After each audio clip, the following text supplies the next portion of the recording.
इस वीडियो में हम बात करेंगे भरत तिवारी केस की।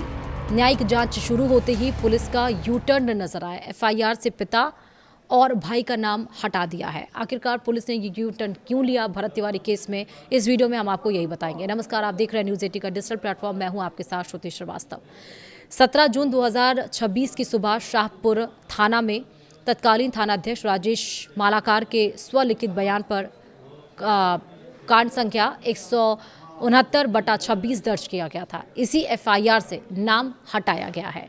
क्यों, वो समझिए। दरअसल भोजपुर जिले के चर्चित भरत भूषण तिवारी एनकाउंटर मामले में एक तरफ न्यायिक जांच शुरू हो गई है तो दूसरी तरफ पुलिस ने यू टर्न ले लिया है। एनकाउंटर के बाद शाहपुर थाने में दर्ज उस प्राथमिकी से भरत तिवारी के पिता काशीनाथ तिवारी और भाई चंदन तिवारी का नाम हटा दिया गया है, जिसमें उन पर भरत को संरक्षण देने और उसके अवैध हथियार की जानकारी छिपाने का आरोप लगाया गया है।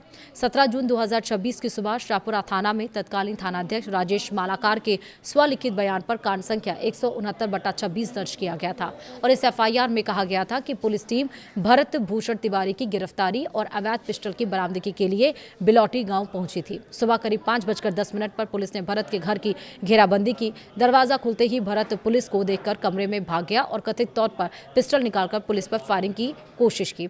इसके बाद वह छत पर चढ़ गया और पुलिस टीम पर कई राउंड फायरिंग की, जिससे पुलिसकर्मी बाल-बाल बच गए। एफआईआर में दावा किया गया था कि जब पुलिस ने भरत के पिता काशीनाथ तिवारी और भाई चंदन तिवारी से पूछा कि भरत के पास अवैध हथियार कहां से आया है, तो दोनों ने कोई स्पष्ट जवाब नहीं दिया। पुलिस ने अपने बयान में लिखा कि दोनों पहले से हथियार की जानकारी होने के बावजूद पुलिस को सूचना नहीं दे रहे थे।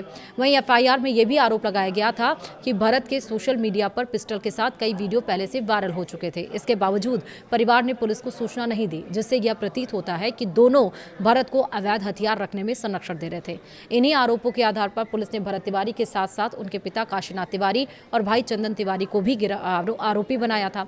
पुलिस ने भरत तिवारी, उनके पिता और भाई के खिलाफ भारतीय न्याय संहिता यानी कि बीएनएस की धारा 132, 109, 351, 352 और 3/5 के साथ साथ आर्म्स एक्ट की धारा 25, 27 और 35 के तहत मामला दर्ज किया था।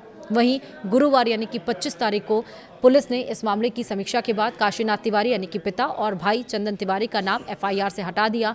दोनों के नाम हटाने के बाद यह सवाल उठने लगे कि यदि उनके खिलाफ पर्याप्त साक्ष्य थे तो शुरुआत में उन्हें आरोपी क्यों बनाया गया, नहीं थे मतलब पर्याप्त साक्ष्य, तो क्यों आरोपी क्यों बनाया गया, और यदि साक्ष्य नहीं थे तो गंभीर धाराओं में नाम जोड़ने का आधार क्या था।